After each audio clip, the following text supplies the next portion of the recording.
제 채널에 가끔 오시는 분인데 그분이 사실적 명예훼손에 대한 댓글을 남겨주셨어요. 그래서 검색을 해보니까 인터넷 명예훼손에 관해서 성립이 될 수가 있겠더라고요. 그래서 대법원 판결을 찾아보니까 형법 제309조 2항 사람을 비방한 목적의 의미 및 그 판단 방법, 이 구별 방법이요, 통상적 의미, 어휘의 통상적 의미, 표현의 전체적 흐름, 문구의 연결 방법, 그 기준을 판단하여야 하고, 넓은 문맥이나 배경이 되는 사회적 흐름 등도 함께 고려해야 한다. 이런 판결 내용이 있습니다. 근데 저는 이걸 전부 다 배제했기 때문에 잘못하면은 인터넷 명예훼손으로 한동훈한테 고소당하지 않을까, 이런 판단이 듭니다. 그래서 안타깝지만 영상을 내리기로 결정했습니다. 이거 말고도 제가 좀 강하다 싶으면 업로드 했다가 공개하지 않은 영상들이 있는데, 언젠가는 좀 맘 편하게 영상 올리는 날이 올 거라고 생각됩니다.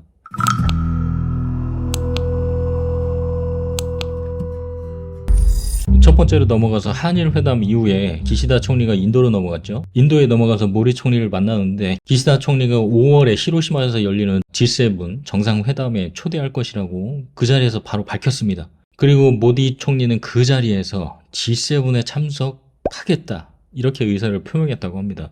한일 회담에서 기시다는 윤석열의 G7을 검토하고 있다, 이렇게 발언한 적이 있는데 그것과 확연하게 다른 것이죠. 하여간 인도 모디 총리는 G7 초청이 확정됐습니다.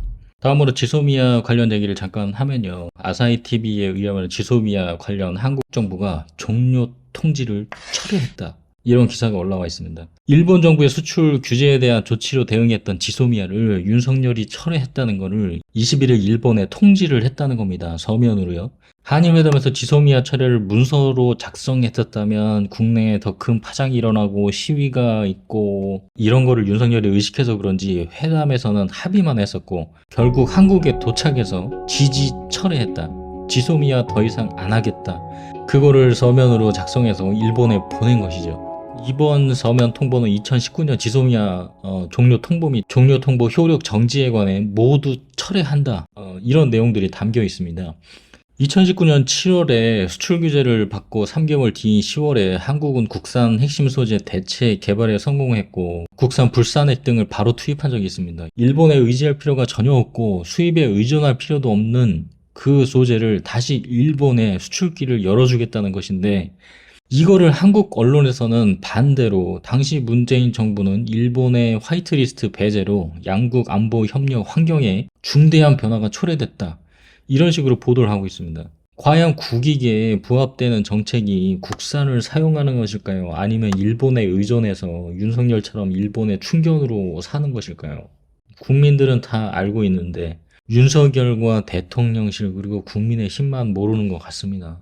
그리고 교토통신에 의하면 한국 대통령 일본은 이미 사과를 표명했다는 제목으로 보도를 하고 있습니다. 16일 17일 징용공 문제를 둘러싸고 일본에 양보했다는 비판이 강한 것을 근거로 일본은 이미 수십 차례에 걸쳐 역사 문제로 반성과 사과를 표명했다, 이렇게 교토통신에서 내보내고 있고요. 윤석열이 싸지는 똥을 일본에서 받아 일본이 자국의 이익이 될 만한 내용들을 지금 이런 식으로 대대적으로 보도하고 있는 것이죠. 여기서 댓글을 몇 개 살펴보면요, 제일 추천수가 많은 댓글이 이겁니다. 현재로서는 한국 내에서 이질적으로 보일지 모르겠지만 자신이 생각하는 정책을 실행하려면 국민에게 이런 움직임은 중요하다고 생각한다. 이 댓글은 한국 국민한테 보내는 내용이죠. 한국 국민 역사의식이 잘못됐다, 니들이 조금 더 생각을 바꿨으면 좋겠다, 지금 이런 댓글을 적고 있는데 추천수가 2,400개로 1등을 달리고 있습니다. 지금 달린 댓글에 어느 분이 또 댓글을 담겨 있습니다. 한국 대통령의 올바른 역사 인식을 지지한다, 이런 댓글이 있고요. 반면에 역대 대통령으로는 이런 타입이 처음이라 뭔가 당황스럽다, 솔직하게 평가할 수가 없다, 이런 댓글도 있고요. 지금 일본 여론을 해석하면은 윤석열의 행태는 일본에 도움이 되는 애국이다, 이런 평들이 좀 늘었습니다. 그럼 반대로 해석하면 어떻게 될까요? 한국에서는 명백한 매국행위다, 이거겠죠. 마지막으로 일본의 대표적인 작가이자 사회운동가인 오에 겐자부로가 3월 3일날 88세 노안으로 별세를 했습니다. 일단 오에 겐자부로는 1994년 노벨 문학상을 탔으며 한국에서 여러 차례 방문한 바 있습니다. 한일 역사 문제에 대해서도 소신이 뚜렷한 인물로 잘 알려져 있고요. 그리고 그가 한국에 있건 일본에 있건 지속적으로 외쳤던 말이 있습니다. 여성에 대한 폭력을 정당화한 일본의 후진성을 인정해야 한다. 일본 정부나 국민이 충분히 사죄했다고 보기는 어렵다. 일본 국가가 사죄해야 한다. 今現に政府があるいは国民が十分に謝罪しているとは言えない。国に対しても謝罪を求める。国がそれを行うことに賛成する。